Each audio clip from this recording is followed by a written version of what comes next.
Okay, അപ്പോൾ കുറച്ച് നാളായിട്ട് എല്ലാവരും ചോദിക്കുന്ന ഒരു കാര്യമുണ്ട്, എന്തുകൊണ്ടാണ് എല്ലാം ഇൻ്റൽ ബിൽഡ് ചെയ്യുന്നതെന്നുള്ളത്. അപ്പോൾ ഇതുവരത്തേക്കും റൈസൺ പി സി പാർട്സിൻ്റെ വളരെ പ്രൈസ് കൂടുതലായിരുന്നു. ഇപ്പോൾ നല്ല രീതിക്ക് അവരുടെ പ്രൈസും കാര്യങ്ങളൊക്കെ താഴോട്ട് വന്നിട്ടുണ്ട്. ഇൻ്റലിൻ്റെയൊക്കെ ഒരു ലെവലിൽ എത്തിയിട്ടുണ്ട്. അപ്പോൾ ഇൻ്റലാണോ റൈസണാണോ ബിൽഡ് ചെയ്യുന്നത് നല്ലതെന്ന് വെച്ച് കഴിഞ്ഞാൽ ഈ സെയിം പ്രൈസ് ലെവലിലൊക്കെ എത്തിയിട്ടുണ്ടെങ്കിൽ കുറച്ചുകൂടെയൊക്കെ ഭേദം നമുക്ക് പറയാം റൈസൺ ആണ് എന്ന് പറയാം. കാര്യം റൈസൺ നമുക്ക് ഈ ഒരു 7000 സീരീസിൽ നമ്മൾ യൂസ് ചെയ്യുന്ന മദർ ബോർഡ് നമുക്ക് അടുത്ത ജനറേഷന് യൂസ് ചെയ്യാൻ പറ്റും. അപ്പോൾ ഇൻ്റൽ 13 ജനറേഷൻ വരെയൊക്കെ ഉള്ളൂ, അത് കഴിഞ്ഞാൽ എത്തി പാടുപെടും. പക്ഷേ 13 ജനറേഷൻ 7000 സീരീസ് ആയിട്ട് വെച്ച് നോക്കുമ്പോൾ 13 ജനറേഷൻ കുറേ കൂടെയൊക്കെ മുമ്പിലാണ്. പക്ഷേ ഇനി ആ 8000 സീരീസ് മാരകമായിട്ട് വരികയും 8000 സീരീസിൻ്റെ പ്രൊസസ്സറും കാര്യങ്ങളൊക്കെ ഉടൻ തന്നെ വരും എന്നാണ് പറയുന്നത്. അതുപോലെ തന്നെ അടുത്ത 8000 സീരീസിൻ്റെ ഗ്രാഫിക്സ് കാർഡും ഉടൻ തന്നെ വരുന്നുണ്ട്. അപ്പോൾ മാരക പെർഫോമൻസ് ആയിരിക്കും, RTXനെയൊക്കെ വെട്ടിക്കുന്ന രീതിയിലുള്ള പെർഫോമൻസ് ഒക്കെ ആയിരിക്കും എന്നാണ് അവർ പറയുന്നത്. എന്തായാലും ഇന്നത്തെ വീഡിയോയിൽ ഞാനൊരു 70Kക്ക് അൾട്ടിമേറ്റ് ഒരു റൈസൺ ബിൽഡാണ് പറയാൻ പോകുന്നത്. അപ്പോൾ ഇത് നമ്മൾ യൂസ് ചെയ്യാൻ പോകുന്ന പ്രൊസസ്സർ എന്ന് പറയുന്നത് AMDയുടെ റൈസൺ 5 7600X ആണ്. ഇതൊരു 6 കോർ 12 ത്രെഡ് പ്രൊസസ്സറാണ്. അപ്പോൾ ഈ ഒരു i5 ഒക്കെ ആണെന്നുണ്ടെങ്കിൽ ഇപ്പോൾ വേറെ ലെവല് ഹൈപ്പർ ത്രെഡിങ് ഒക്കെയാണ് അതിനകത്ത് വന്നുകൊണ്ടിരിക്കുന്നത്. അപ്പം ഇത് വെറും 6 കോർ 12 ത്രെഡാണ്. പക്ഷേ ഗെയിമിങ്ങിൽ അത്യാവശ്യം 13 ജനറേഷൻ അടുപ്പിച്ചൊക്കെ പിടിച്ചൊക്കെ നിൽക്കും. എന്നാൽ അത്രത്തോളം ഒന്നും വരത്തില്ല. എന്നാലും നിങ്ങൾക്ക് റൈസൺ ബിൽഡ് ചെയ്യാൻ ആഗ്രഹമുള്ളവർക്ക് ഈ ഒരു 7600X വെച്ച് ബിൽഡ് ചെയ്യാം. വലിയ ഇതൊന്നുമില്ല. മദർ ബോർഡ് നിങ്ങൾക്ക് ചേഞ്ച് ചെയ്യാതെ തന്നെ അടുത്ത ജനറേഷനിലോട്ട് പോകാനും നല്ലൊരു കാര്യമാണ്. അപ്പോൾ ഇതിൻ്റെ കൂടെ നമ്മളൊരു അഡീഷണൽ കൂളറോട് വയ്ക്കുകയാണെങ്കിൽ കുറച്ചുകൂടെ ബെറ്റർ പെർഫോമൻസ് ആയിരിക്കും. കാര്യം ഇരുന്ന് തിളയ്ക്കാനുള്ള കാര്യങ്ങളൊക്കെ വളരെ കൂടുതലാണ്. റൈസൺ 7000 സീരീസിൽ ഒക്കെ കുറച്ച് പ്രശ്നങ്ങളൊക്കെ ഉണ്ട്. അപ്പോൾ അടുത്ത മദർ ബോർഡ് എന്ന് പറയുന്നത് ഒരു അൾട്ടിമേറ്റ് ലെവൽ മദർ ബോർഡാണ്.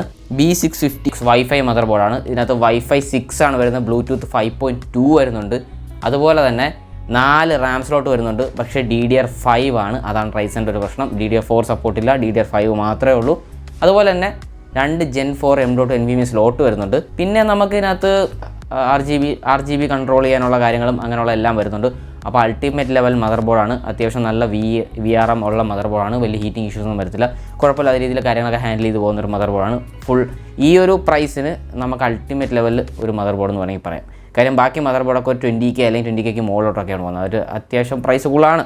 മദർ ബോർഡ് ഇപ്പോഴും പ്രൈസ് കൂടുതലാണ്. പ്രൊസസ്സറൊക്കെയാണ് ഇപ്പോൾ പ്രൈസ് കുറഞ്ഞ് വന്നിട്ടുള്ളത്. അപ്പോൾ അടുത്ത റാം എന്ന് പറയുന്നത് 8 XPGയുടെ ലാൻസറിൻ്റെ DDR5 6000 MHz 16GB സിംഗിൾ സ്റ്റിക്കാണ് യൂസ് ചെയ്തിരിക്കുന്നത്. അപ്പോൾ നിങ്ങൾക്ക് വേണമെങ്കിൽ വീണ്ടും 3 റാം സ്ലോട്ട് ഉണ്ട്, വേണമെങ്കിൽ ബാക്കി റാം ആഡ് ചെയ്ത് പോവാം. അപ്പോൾ തൽക്കാലം ഈ ഒരു 16GBയുടെ ആവശ്യമൊക്കെ വരത്തുള്ളൂ ഈ ഒരു 70Kക്ക്. പിന്നെ സ്റ്റോറേജ് എന്ന് പറയുന്നത് Gen 4 ഒരു M.NVMe ആണ്. 512GB M.NVMe ആണ്. അപ്പോൾ 70K ആയതുകൊണ്ട് 512 ഒതുക്കിയേ പറ്റത്തുള്ളൂ. അപ്പം വളരെ ഇതാണ്. പക്ഷേ Gen 4 ആണ്. അത്യാവശ്യം 5000 4200 MHz MB/s ആണ് ഇതിൻ്റെ റീഡ് ആൻഡ് റൈറ്റ് സ്പീഡും കാര്യങ്ങളൊക്കെ വരുന്നത്. അത്യാവശ്യം നല്ല ഫാസ്റ്റായ റീഡ് ആൻഡ് റൈറ്റ് സ്പീഡും കാര്യങ്ങളൊക്കെയാണ്. പിന്നെ പ്രധാനമായിട്ട് പവർ സപ്ലൈ മിനിമം 650 വാട്ട് എന്തായാലും വേണം. അതും 80+ ബ്രോൺസ് ആണ്. അപ്പോൾ എഴുതിക്കുന്ന പവർ സപ്ലൈ 650 വാട്ടിൻ്റെയാണ്. പിന്നെ ഇതിനകത്ത് വരുന്ന പ്രധാന ഐറ്റം ഗ്രാഫിക്സ് കാർഡിൻ്റെ ഒരു കളിയാണ്. ഗ്രാഫിക്സ് കാർഡ് നിങ്ങൾക്ക് വേണമെങ്കിൽ ഞാനിവിടെ ചൂസ് ചെയ്യുന്നത് 70K ബഡ്ജറ്റ് ഒതുക്കണം എന്നുള്ളതുകൊണ്ട് തന്നെ RTX 2060 സൂപ്പറാണ്. 2060 സൂപ്പറിൻ്റെ റേറ്റിംഗ് കാര്യങ്ങളൊക്കെ ഇപ്പോൾ കുറഞ്ഞ് വന്നിട്ടുള്ളതുകൊണ്ട് ആ ഒരു വിലയ്ക്ക് 20K അല്ലെങ്കിൽ 20Kക്ക് താഴെയാണെന്നുണ്ടെങ്കിൽ ഭയങ്കര വർത്താണ്. വളരെ നല്ല ഗ്രാഫിക്സ് കാർഡാണ്, വേറെ ലെവലാണ്. അപ്പോൾ നിങ്ങൾക്ക് വേണമെങ്കിൽ ഇതിനകത്ത് ഭാവിയിൽ അപ്ഗ്രേഡ് ചെയ്യാൻ പറ്റിയ ഓപ്ഷൻസ് നോക്കുകയാണെന്നുണ്ടെങ്കിൽ RX 6700 XT യൂസ് ചെയ്യാം, RX 6800 XT യൂസ് ചെയ്യാം, അതുപോലെ തന്നെ RTX 3080 യൂസ് ചെയ്യാം, RTX 4060 Ti യൂസ് ചെയ്യാം. അപ്പോൾ ആ ഒരു ലെവലിൽ പോകുന്ന ഹയർ എൻ്റെ ഏത് ഗ്രാഫിക്സ് കാർഡ് വേണോ ഇതിൻ്റെ പെയർ ചെയ്ത് വളരെ നല്ല പെർഫോമൻസ് കിട്ടുന്നതായിരിക്കും. ഗെയിമിങ്ങിലൊക്കെ വേറെ ലെവലായിരിക്കും. പിന്നെ 4Kക്ക് ഈ PC പറ്റുമെന്ന് വെച്ചാൽ 4K അൾട്ടിമേറ്റ് ലെവലിൽ 60 ഫ്രെയിംസിൽ നിങ്ങൾക്ക് ഇത് സ്ട്രീം ചെയ്യണമെങ്കിൽ സ്ട്രീം ചെയ്യാം, എഡിറ്റ് ചെയ്യണമെങ്കിൽ എഡിറ്റ് ചെയ്യാം. എല്ലാം വളരെ നല്ല അടിപൊളിയാണ്.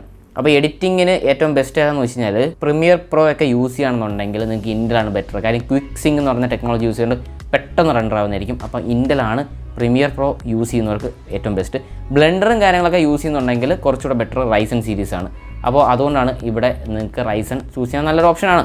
അടുത്ത ക്യാബിനറ്റ് എന്ന് പറയുന്നത് നിങ്ങൾക്ക് 4000 രൂപയ്ക്ക് താഴെ വരുന്ന ഒരു അൾട്ടിമേറ്റ് ക്യാബിനറ്റ്. നല്ല അത്യാവശ്യം കൊള്ളാവുന്ന കുഴപ്പമില്ലാത്ത RGB ഫാൻസൊക്കെ ഇൻബിൽഡ് വരുന്ന 4000 രൂപയ്ക്കൊക്കെ അല്ലെങ്കിൽ 3500 ആ റേഞ്ചിലൊക്കെ അടിപൊളി ക്യാബിനറ്റ് കിട്ടും. ഹെവി ക്യാബിനറ്റ് കിട്ടുന്നതായിരിക്കും ഈ ഒരു പ്രൈസ് റേഞ്ചിൽ. അപ്പോൾ ഇത് അത്യാവശ്യം നല്ല എയർ ഫ്ലോയും കാര്യങ്ങളൊക്കെ ഉണ്ടാകുമ്പോൾ ഹീറ്റിംഗ് ഇഷ്യൂസും അങ്ങനെയൊന്നും വരാൻ ചാൻസ് ഇല്ല.